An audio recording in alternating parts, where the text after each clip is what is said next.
প্রবলেমটা হচ্ছে এখন আমাদের গাড়ির পেট্রোল শেষ হয়ে গেছে, আমরা আগে থেকে দেখিনি, খেয়াল করা হয়নি, আর এখন গাড়ির পেট্রোল শেষ, আগে অবধি আমাদের যাওয়ার উপায়।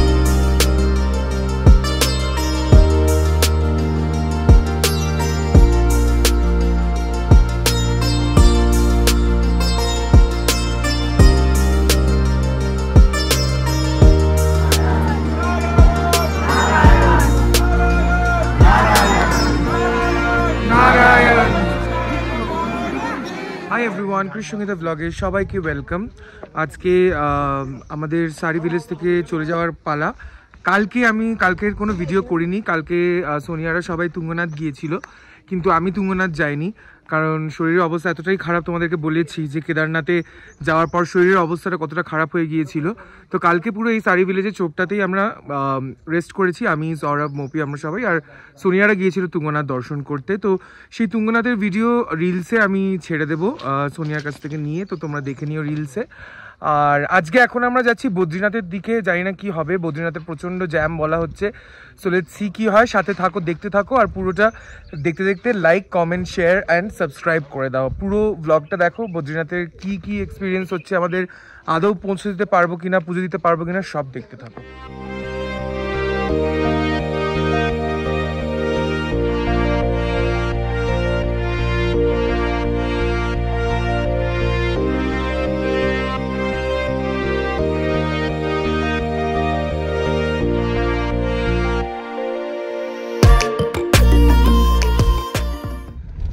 আমরা গাইজ বেরিয়ে তো গিয়েছিলাম, বাট যেতে যেতে আমাদের আরেকটা যে গাড়িটা রয়েছে সেই গাড়িটার ব্যাটারি ডাউন হয়ে গেছে। তো এখন আমরা আবার ব্যাক করছি সেই গাড়িটার কাছে, ওটাতে সৌরভরা রয়েছে, ব্যাটারি পুরো ডাউন, গাড়িটা স্টার্ট নিচ্ছে না। তো দেখা যাক এখন কি হয়, দেখতে থাকো। গাইজ ফাইনালি গাড়ি স্টার্ট হয়েছে। 2 घंटा गाड़ी बंद मत करना। कौन किया स्टार्ट? कोई हेल्प किया शायद उधर से। कैसे स्टार्ट हुआ? अपने आप होगा, लग रहा है न्यूट्रल नहीं हो पा रहा, कुछ ऐसा रहा। अच्छा अच्छा, চলো। তো গাইজ গাড়ি স্টার্ট হয়ে গেছে, থ্যাংক গড। আমরা ব্যাক করলাম, জাস্ট গাড়ি স্টার্ট। ঠিক আছে, চলো এবার বদ্রীনাথের দিকে। চলো, লেটস গো। विकास में तो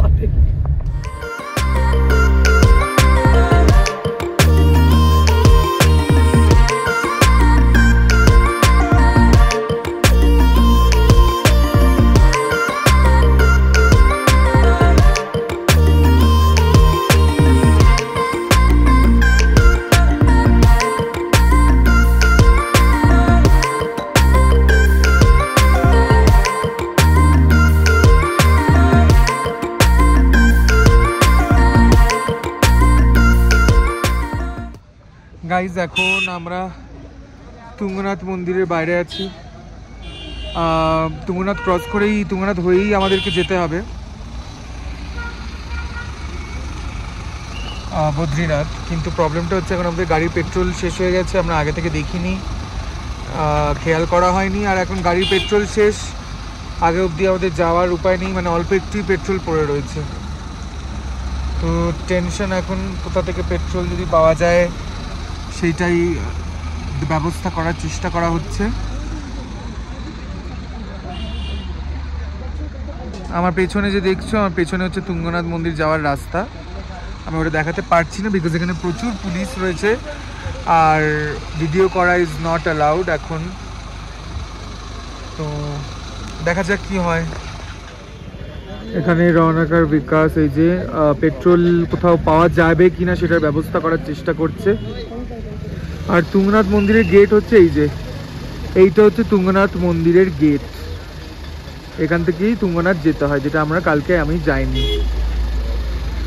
তো এখন এটা চোপতা মার্কেট, অ্যাকচুয়ালি এটা চোপতা মার্কেট এরিয়া পুরোটা, আর এখানে পেট্রোল পাওয়া যাবে কিনা সেটারই দেখার চেষ্টা করা হচ্ছে। এখন আমরা এগোতে পারিনি, আমাদেরকে আটকে দেওয়া হয়েছিল, গাড়িতে ভীষণ প্রবলেম হয়ে গেছে। এখানে গ্রিন কার্ড চাওয়া হচ্ছে, গ্রিন কার্ডটা কি জিনিস সেটা আমরা নিজেরাও জানি না।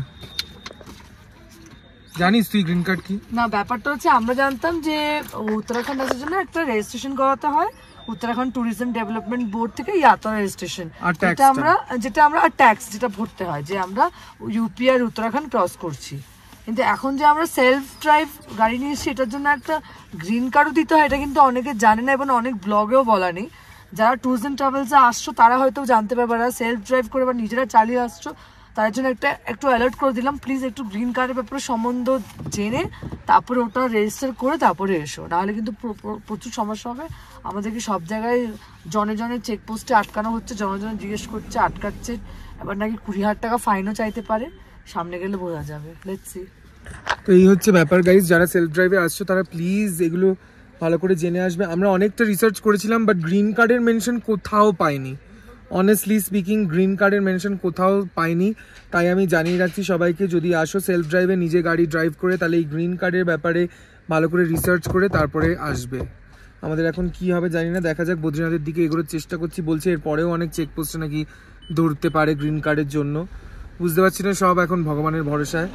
সো লেটস সি, চলো দেখি কি করা যায়, কি হয়।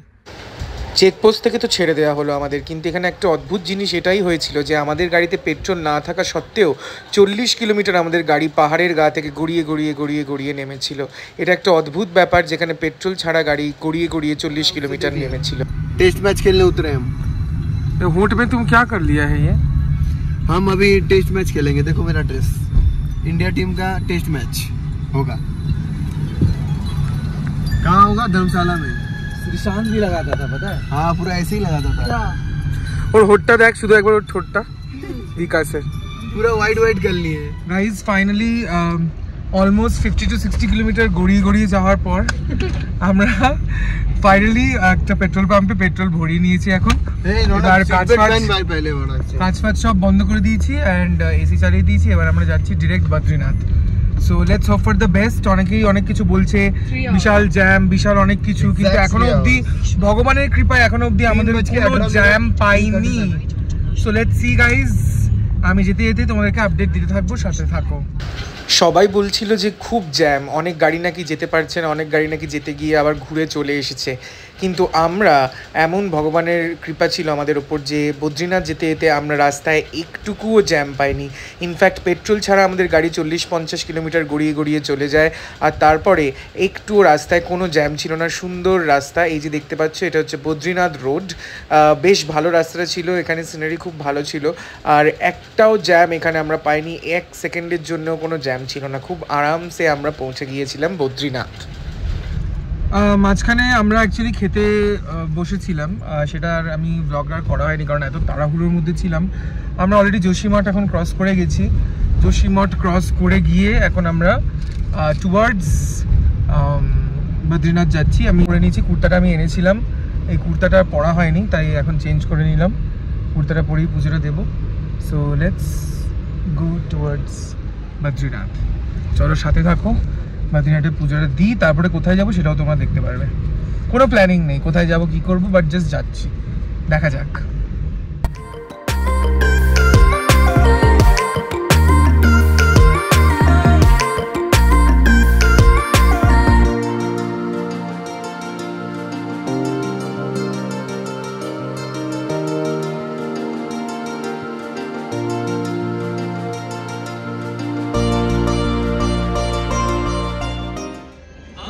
এখন আমরা যেতে যেতে এই জাস্ট এই গানটাকে একটু পজ করো একটু গান। এখন আমরা যেতে যেতে এই চেক পয়েন্টে চলে এসেছি, রেজিস্ট্রেশন চেক পয়েন্ট, যেখানে চারধাম রেজিস্ট্রেশন যেটা আমরা করিয়েছি সেটা চেক করা হবে। গাড়িতেই আছি, পুরো লাইন দাঁড়িয়ে রয়েছে, তারা আমি ব্যাক ক্যামেরাতে দেখাচ্ছি তোমাদের 1 সেকেন্ড। তো এই যে সামনে লম্বা গাড়ির লাইন, একটার পর একটা গাড়ি এখানে দাঁড়িয়ে রয়েছে দূর অবধি, পুরো এখানে গাড়ির লম্বা লাইন লাগানো। আর এই হচ্ছে বাইরেটা, বেশ সুন্দর, পরপর পরপর গাড়ি যাচ্ছে লাইনে দাঁড়ানোর জন্য। কি জানি সাইড থেকে এই গাড়িগুলো কেন যাচ্ছে আমি জানি না। চলো গাইস যাওয়া যাক সামনে, লেটস সি কি হয়। কেদারনাথ যাত্রার ব্লগে যেরকম তোমাদের বলেছিলাম যে রেজিস্ট্রেশন চেক করা হয়, রেজিস্ট্রেশন করতে হয় উত্তরাখণ্ড ট্যুরিজমের গভর্নমেন্টের ওয়েবসাইট থেকে, সেরকমই বদ্রীনাথেও ঢোকার আগে এখানে রেজিস্ট্রেশন আমাদের চেক করা হচ্ছিল যে আমরা রেজিস্ট্রেশন করে এসেছিলাম কি না। আর এত বেশি ভিড় হয়ে গিয়েছিল যে এখানে রেজিস্ট্রেশন অনলাইন অফলাইন দুটোই বন্ধ করে দেওয়া হয়েছিল। আমাদের যেহেতু আগে থেকে রেজিস্ট্রেশন করা ছিল তাই আমরা দর্শন করতে পারি।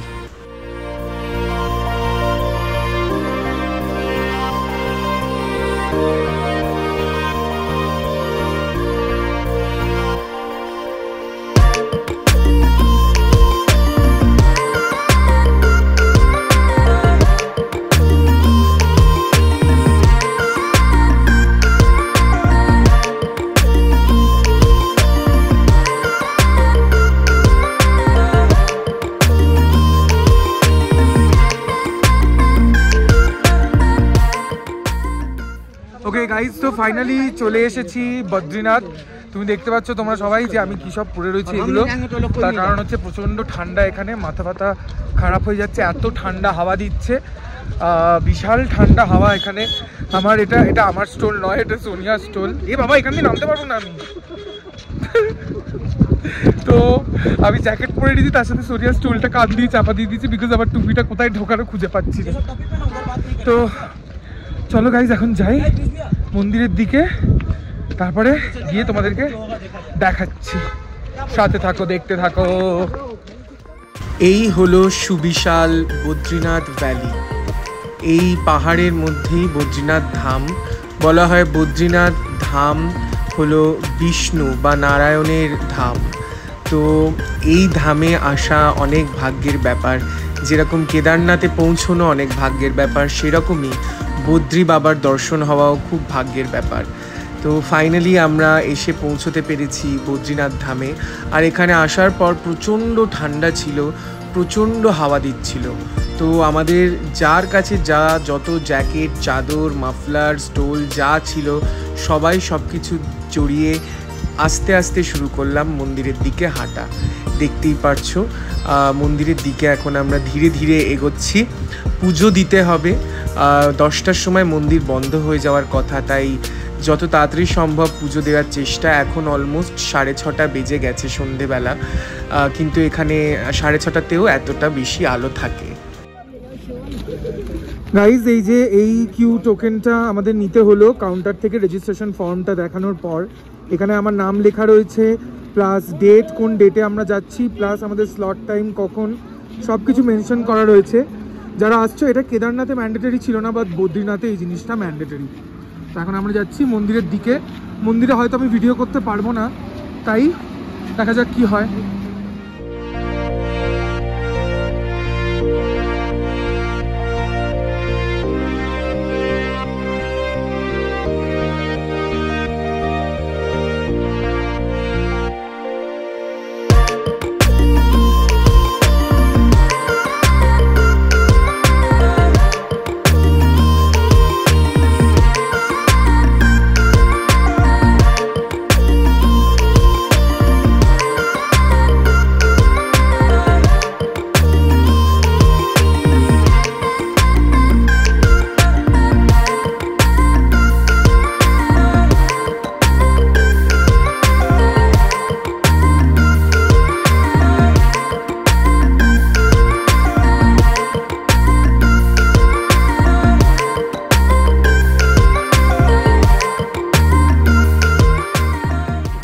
গাইজ, ওই যে লম্বা লাইন, বদ্রীনাথের লম্বা লাইনে আমরা দাঁড়িয়ে এখন। আমরা সবাই এখানে দাঁড়িয়ে অনেকটা হেঁটে চলে এসেছি, 3-4 কিলোমিটার অলমোস্ট লম্বা লাইন। মন্দির তো দেখাই যাচ্ছে না, আমরা এত দূরে চলে এসেছি। তো এই হচ্ছে সুন্দর বদ্রীনাথ ভ্যালি। দূরে পাহাড় দেখা যাচ্ছে, বরফ ঢাকা।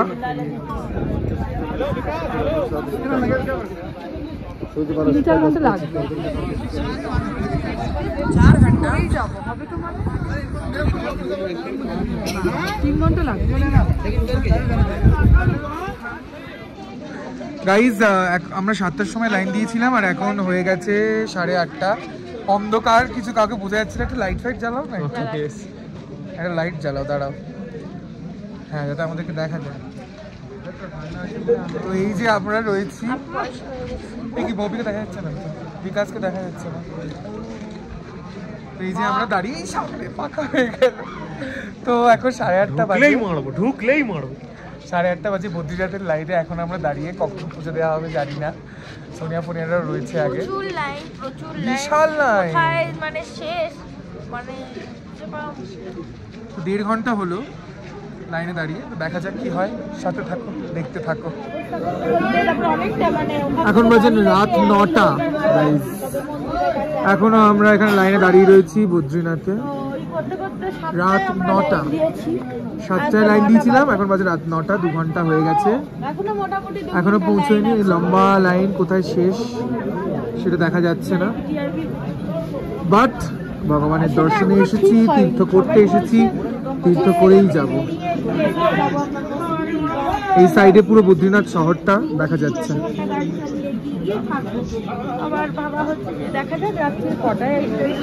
তো গাইজ এখন বাজে 9:30, ফাইনালি মন্দিরের কাছাকাছি চলে এসেছি। এই যে মন্দির, আমরা অলমোস্ট মন্দিরের কাছাকাছি চলে এসেছি। ভালো মতো ভিডিও এখানে করা যাবে না, কারণ video is not allowed.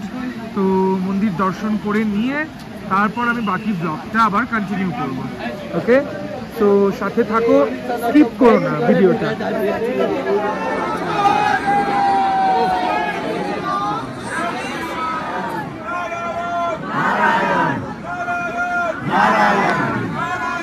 Narayan জয়।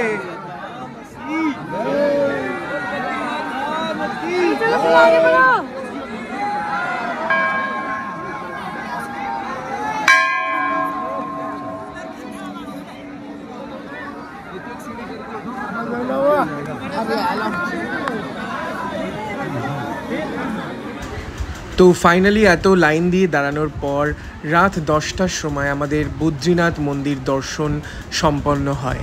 এটা হচ্ছে মন্দিরের ভেতরের এরিয়াটা, এটা মন্দিরের পেছনটা, গর্ভগৃহের পেছনটা আমরা ঠিক দাঁড়িয়ে রয়েছি। তো 10টার সময় মন্দির বন্ধ হওয়ার কথা, আর এক্স্যাক্টলি 10টার সময় আমাদের দর্শনটা হয়, তারপর মন্দির বন্ধ হয়েছিল। আজকে সকালে আসবো না বলছিলাম এত ভিড়ের জন্য, আর এত টাকা খরচা করে ফাইনালি কেদারনাথ বদ্রীনাথ দুই ধাম। আনন্দের জল চোখ থেকে বেরিয়েছিল যে এত টাকা খরচা করে, এত কষ্ট করে ফাইনালি আমাদের কেদারনাথ আর বদ্রীনাথ এই দুই ধামই দর্শন হয়ে যায় ঠিকমতো।